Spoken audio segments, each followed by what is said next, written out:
Welcome to Influence, the podcast that dives deep into the heart of influencer marketing and the creator economy with the people who know it best. This podcast is hosted by Powder, where streamers can search their best moments to find short, shareable stream clips with AI. And I'm your host, Alyssa Goldberg. Joining us today is Fabienne Fourquet, CEO and co-founder of TubiTube.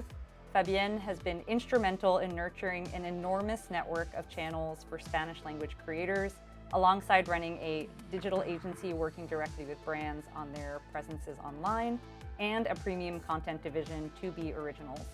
Earlier in her career, she was instrumental in innovative projects like Clef and early new TV and media ventures at A&E Networks and at Canal+. So a true trailblazer in every sense of the word, and we are so thrilled to have you with us today. Thanks for having me on the podcast. Very thrilled to be talking about all these topics today. Can you kind of share a brief overview of your journey from the TV industry to founding TubiTube and why you felt like more attention had to be paid to this market and what traditional TV folks were maybe getting wrong or not, taking advantage of the full opportunity of? So we started with my co-founder, Bastien. We started TubiTube in 2014. Before that, I had been working in television for about 14 years.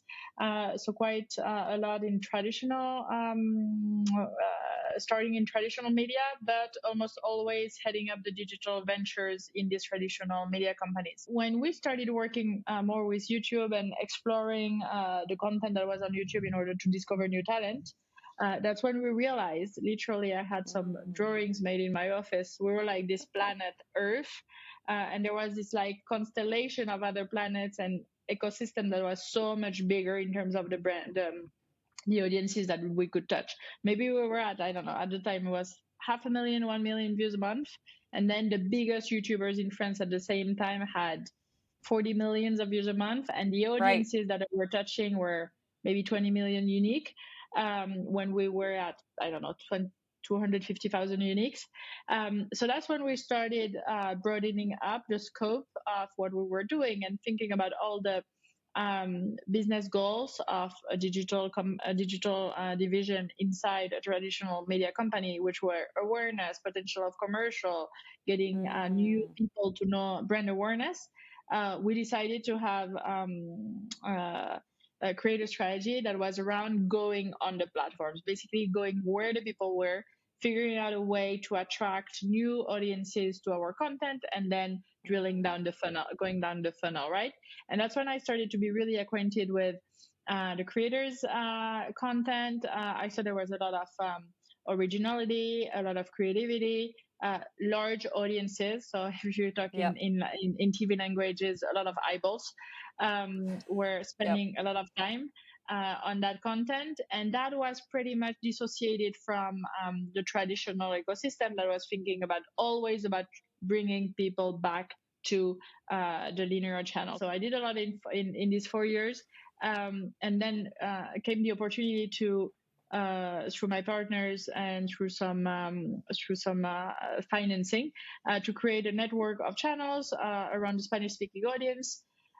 Because we saw at the time when I had done the due diligence and the work on investing into Maker Studio, I had worked a lot with networks in the US, networks in the UK, in France, pan-European, and we saw a gap in the Spanish-speaking world, which represents 600 million people, second language most used on YouTube, and without real companies dedicating themselves to what we call now the creator economy, so content creation on digital platforms.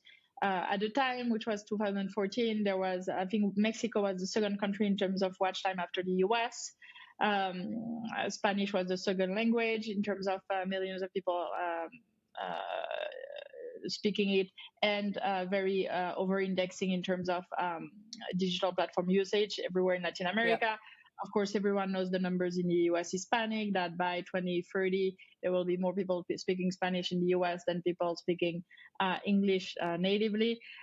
So all that created the willingness and the enthusiasm for creating TubiTube. We launched simultaneously in Spain and Latin America and the US Hispanic. I went to move to Miami. And and that's when it all started. That's super interesting, and I want to dig into a few things that you mentioned there. The I mean, because you've also been looking at this ecosystem for such a long time and have tried so many different things with TubeTube after launch, how has influencer marketing from the perspective of the video creators themselves evolved since, I mean, over the last several years in your view? And then also how have the audiences that you're reaching changed in that time as well in their relationship to those video influencers? Yeah, those are really good questions. Of course, because I've been working in that very closely in the past 10 years. It's changed a lot. I mean, I know we're always thinking, as we're in the digital world, that it doesn't change fast enough. And 10 years is a long time, but it is true that from when we started, when in the major newspaper in Spain, you would be talking about el fenomeno YouTuber, the phenomenon of YouTubers, the Yep, revolution of YouTube, where exactly. the main topics were mainly these people are millionaires and why are they getting so many views with the content that they create that's not that great. And that's basically cats on pianos and people Right. falling from skateboards. That was the idea.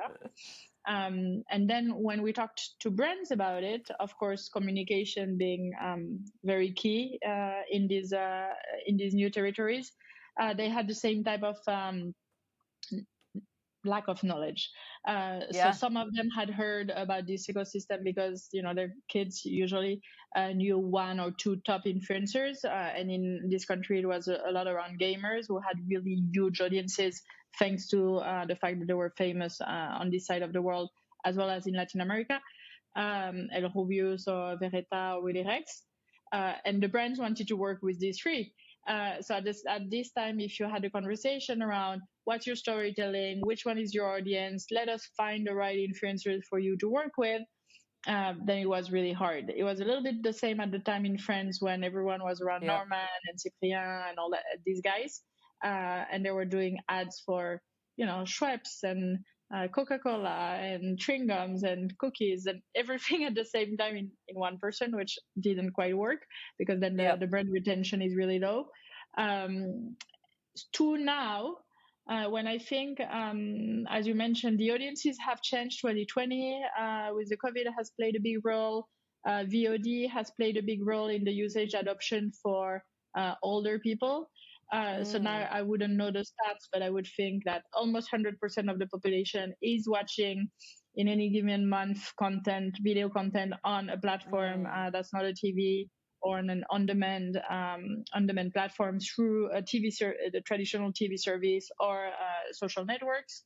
I would think that now we have the numbers of creator economy that are humongous. I was at a conference last week, and of the numbers I can remember, it's like 40% of the American people between 15 and 25 want to become content creator. So not just the Yeah, awareness of the topic, but actually the willingness to be part of totally. that content creation world. Influencer marketing was a new word. Now we have companies that are doing the same than us, that were older or came from different countries. You have all the big agencies that are have Mm-hmm. really put a big focus on influencer marketing. So new incumbents who are managing a few TikTokers, for instance. So Mm. it's a very crowded landscape now, which for me as a company always makes us think of what next and how to position ourselves Yeah. next.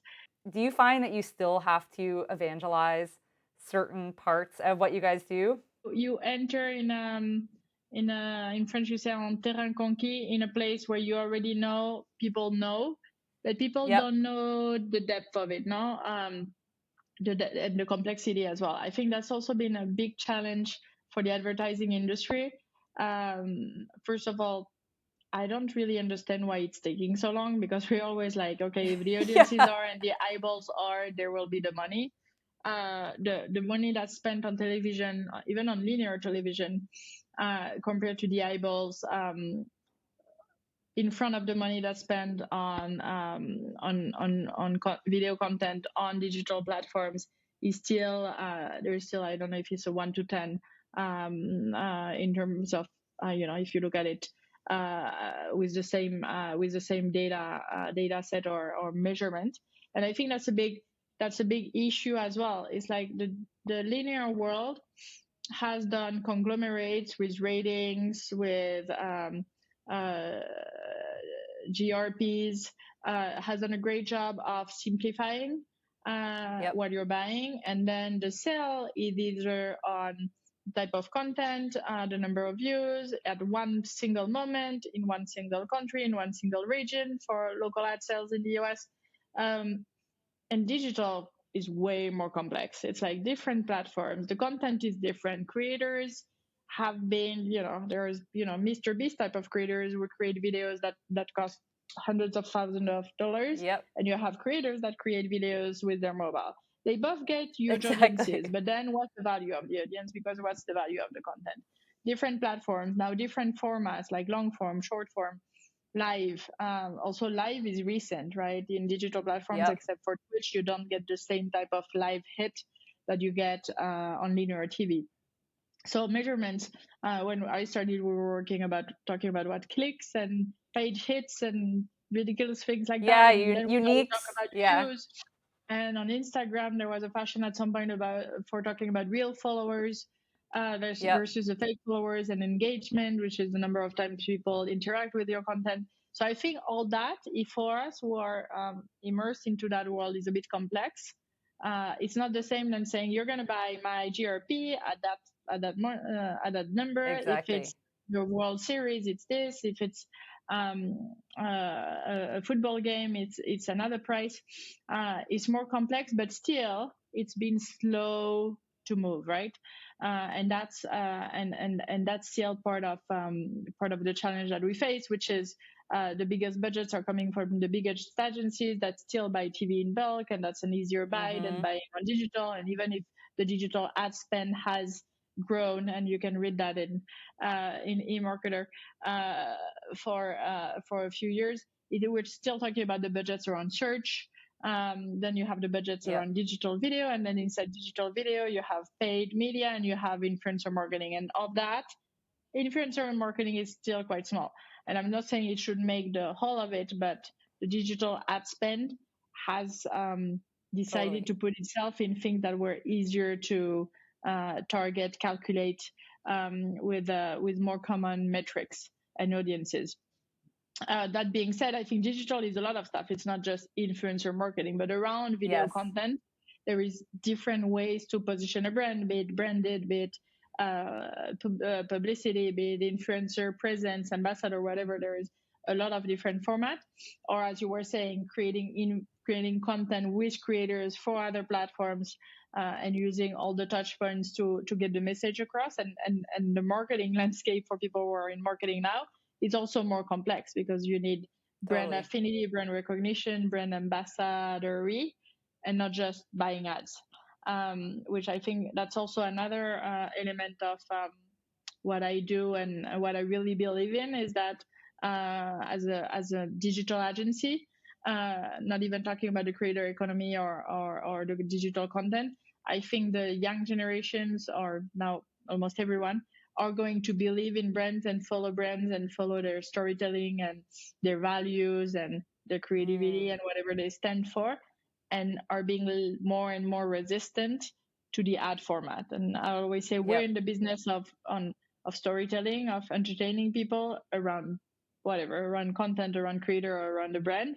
We're not in the business of interrupting experiences with ads that people cannot close. And that has changed a bit with YouTube, and the fact that you have ads that you can the skippable format that was hard at the beginning, and now that's becoming more ingrained in marketers' brains, that in order to create a good ad, they need to create an ad that people want to watch. And then with the branded content or with creators marketing, you go even the level the higher level, no, or you go one more step in the right direction. But I think your question was, is there still evangelization? Yes, there is still evangelization. We're trying to make it simpler in terms of deconstructing the needs of the brand, Meaning Yeah. I want to work with an influencer to advertise my event. Okay, what's your brand? What's your target audience? What's your goal? Awareness, clicks, conversion. Are you doing it only once? Do you have a page where you actually, a YouTube page or a TikTok page or Instagram page? Should we link into that? Do you want to do a standalone with an influencer and then that kind of goes nowhere? Do you want to build a relationship with these people you're talking to, trying to, deconstruct to then present something that's aligned, of course, with the audiences that the brand needs to reach, their KPI goals, but as well their message, what they want to say, and trying to come up with something that's a little bit more as of a, I wouldn't say long term because long is too long, but like a medium term strategy for the brand to grow with its social presence organically and not just do a campaign, have, 100,000 to spend, then that's done. And then we start from scratch again because we've been very successful in the years um, at creating a brand's presence on social networks. And now I really feel that there are so many socials and there are so many type of content that if you don't build your presence with your Instagram page, your TikTok page, your YouTube page, and build on that, it's more complicated to create a trusted relationship and a narrative. But unfortunately, marketers are still used to the campaign, so they have budget 4 times a year to announce 4 things. Exactly. But in the agency, we try to think about, okay, even if we're only going to work on this one tentpole event or in this one campaign, how does that insert itself with the long-term strategy, and how is it going to grow your O&O, your own brand? Because I really believe that in the end, all brands will be their own content creator. And when you are building relationships with creators, are there specific qualities or factors you're looking for? Yeah, we always say we look for 3 things. We look for talent, which is a little bit the ones that you don't really know if people have. It's like a casting, right? People who have a better way to talk to the camera, a better way to engage with their followers. A little bit that question about why is talent A working better than talent B, even if they have the same type of content. It's hard to measure. It's a more subjective part than passion, because whatever that's what we call the creator economy, the passion economy. If you want to talk about a subject every day for the rest of your life, for at least for the next 10 years, in different shapes of form, on different platforms, live, short, all that, you're gonna be passionate about that, be it a medical topic or fashion or lifestyle or whatever it is, and then hard work. And I think that's also been during the years we've talked a lot with wannabe creators, and lost a lot of time with that, because a lot of people are just seeing the glitzy and the fancy and the stars and the celebrity part now, but don't realize, unless you're in the industry, I think you don't realize how much work goes into that. How do you see audience preferences and behaviors having changed in the last few years, and how has that also influenced your strategies at approaching creators and parsing through those 3 elements that you just mentioned? I think every generation has a change in platforms. I think TikTok has been the last one that have really revolutionized the storytelling, the formatting, and the recommendation as well.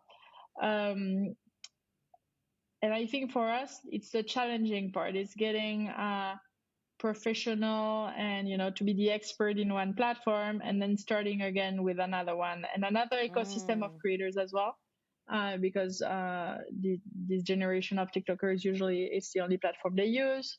They're not really present on Instagram. So it's an age thing. You don't want to be on the same social networks than your parents.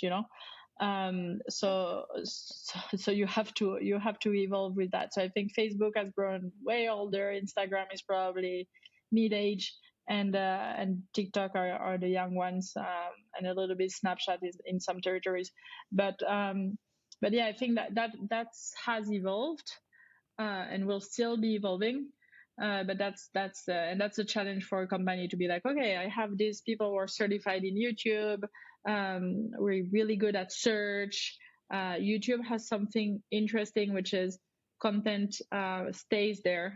Evergreen content works. So Yeah, someone with a divulgation expert who talks about art will have, if one day there is a big expo at the Met around Vincent van Gogh, everyone is going to look for Van Gogh, and if he has the best video, then it's totally. going to surface. The other ones, the short form, the TikTok, are much more around tendencies and music and trends. So it's even more volatile. And I think for any creator, it's a challenge as well, because a lot of people were working with the Instagrammers that were really good at posting photos, and then videos came on Instagram, and then Yeah, the engagement went to the drain.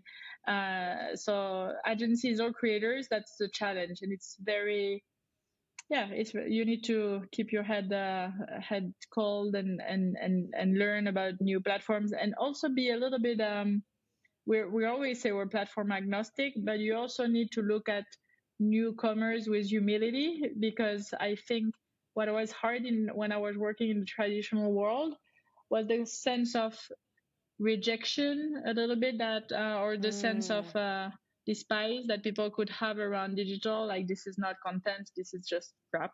And exactly. I was kind of like, yeah, maybe some of it is, but maybe there is always some bad content not interesting on TV, and no one talks about that. So give it a chance. There can Exactly. also be really good content, and if a lot of people are watching it, and a lot of smart people are watching it now, we realize there may be something there, right? So I think it's always about being humble and learning about the new platforms, and then seeing what works, and also keeping up to speed with the creators. That's also the good part. If I Yeah, say 40% of people in the US want to become creators, that also means as an agency, we're working with them. And maybe I knew the top 500 in Spain on YouTube, and now there is another 500 in TikTok, another top 500 on Shorts. And that can be a little bit challenging. Definitely not working with the same people now than I was working with 10 years ago in terms of creators. yeah, and it feels like exactly what you were saying. Like there is a kind of disdain for the new format. There's always this feeling of like what's highbrow and what's lowbrow, and like maybe I'm too good for that kind of content. And I think instead we need to be taking the position of interrogating like why is this working, and what could we be doing that's learning from why this is working, or how do we kind of partner with these people who are very clearly tapping into something that we didn't foresee. That Mm-hmm. always happens, and either Mm-hmm. you're going to be the incumbent who gets completely disrupted, or you're going to be able to surf the wave a little bit. Yeah. um, and to kind of take it back to what you had said earlier about how one of the kind of biggest and fastest growing trends in influencer marketing in particular is the change in the kinds of verticals and subjects that people are or that influencers are talking about. At first, I guess we think of early influencers. Of course, in live there was the gamers, and then on other platforms like on YouTube and even on TikTok, a lot of early people. It's a lot of lifestyle stuff. It's beauty, it's fashion, it's cooking and recipes. But more and more, we're starting to see, as you mentioned, education, financial literacy. You're starting to see hard news. I know that's something that we talked about very briefly on our call last week. But I'd love to hear your perspective on kind of what is going on in that shift, what interests you about it, and kind of how you see that evolving, and what are people who are watching from the sidelines not really understanding about that you feel like they maybe should. Yeah, I think you had that first phase, right? That was giving everyone the means to publish anything, and the very democratic landscape or horizontal landscape that that YouTube offers, the fact that everyone now has a cell phone and can record like TV quality HD type of content with anything. So that the leveling up the playing field, that was probably the first level. Then the massive consumption, getting to everyone to think about online video as something that was available for them when they were looking for something on Google, or when they were catching up on their TV show, or when they were nostalgic and wanting to rewatch something they watched 20 years ago. So leveling the playing field technologically, then getting to a mass audience in terms of ages. And then what I think we're seeing right now, for a few years, it's the digital generation, right? These people who don't we were born with social networks and online video, which is not my case. So I would think, anyone now who is between probably top 35 has a very different way to look for information, to see the media landscape, the publishers landscape as us. It has its bad side, and we need to be very careful with that, on a legal level, on a protection level for young people. I would say anyone is a kid until they're 18 years old. Time spent on social networks is way too high. Danger of social networks in terms of content that can be put in front of the wrong people. Like kids are kids until they get out of secondary school, I think, and human mental health issues, not even the actual danger of bullying or predators, but the issue of having your head a lot in that world instead of outside or with books or with family, right? So that's and of course the risk of fake news, and now with AI, fake images and all that, that needs to be heavily legislated, and it's a bit of a poison.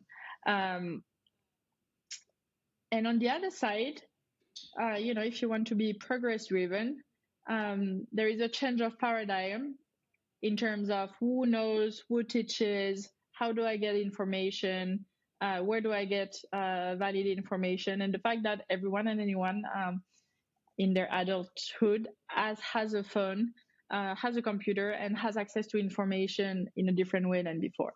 So in that change of paradigm, really the new generations want to learn, want to comment, want to share, but they also want to be the ones sharing that information about themselves, about what they like, about what they do. And eventually, if they become doctors, scientific, people working in the industry of technology, in the cultural sector, in any sector really, want to use these platforms to not only share their jobs, but maybe the platforms sharing their jobs will be their job. And that's the creator economy paradigm, which is where we all are actors in that ecosystem, and these people are now a small country inside the world, 20 or 40 million. They're people who need tools to finance what they do. They're, before they were freelance in the US, now they're getting money from the platforms, from the brands, from doing classes, from writing books. They need technological tools. They need to understand the algorithm. They need to understand how to have direct access to their audience, because we all know that social networks are pushing what they want to push, and these people are trying to figure out a way to have direct access to their audiences. So a lot of tools around blogs, around writing, around sending videos, building email newsletters, things like that are evolving to be more modern, and to understand that shift. And that's really, for me, the core of what's interesting, and also where we haven't seen that tide or that earthquake finish yet, because I think the new generations will consume information, be it hard news or light information, in a whole different way than before. And also what I really like in this horizontal world is that it's not just passive consuming, is everyone can actually, they had a statistic like 1 out of 100 people on YouTube had a YouTube channel, and I think it's 1 of 10 on TikTok.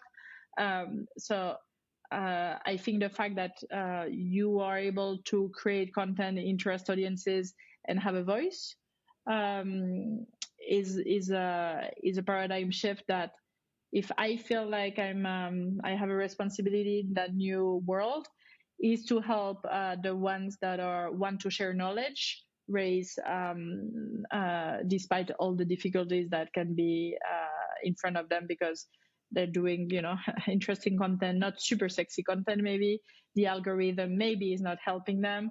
But I think anytime you're trying to help a good scientist or a good medical person or a good researcher to give some valid information and to share that with people who maybe in their territory don't have access to doctor or knowledge or books or all that, that's something good that's happening. I have 2 last questions for you. Go ahead. The first one is, what advice would you give to individuals aspiring to be influencers? Yeah, I get it a lot. So actually, I would say you really need to believe that this is going to be at least your part-time work for the years to come. So that's one recommendation. The dedication. When people are young, they want to do a lot of things, but maybe sometimes they abandon fast. This is something where success can come, but we're not sure it will come. It can come. Yeah. But what happened to everyone is that it's taken quite a while to come. So it's not, and I'm not talking about 1 or 2 months. I'm talking about years. That being said, I think anyone who wants to invest time and energy in creating content, even if they don't have success in terms of views and reaching large audiences, they will always learn in the process.